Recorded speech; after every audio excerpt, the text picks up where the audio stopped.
Hey guys, today I'll show you how to turn sound on in Waze. Let's get started. First, open the Waze app on your phone. Tap the search icon, then go to settings. From there, tap voice and sound to access the audio settings for navigation. Next, make sure sound is turned on. You can choose on, alerts only, or off. Select on if you want to hear full voice guided navigation along with alerts while you're driving. After that, adjust the guidance volume to a comfortable level.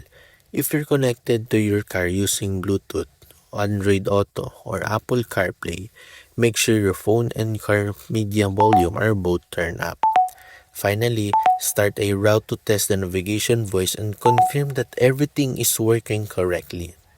And that's how to turn sound on in Waze. If this video helped you, don't forget to like, subscribe, and I'll see you in the next one. Thanks for watching.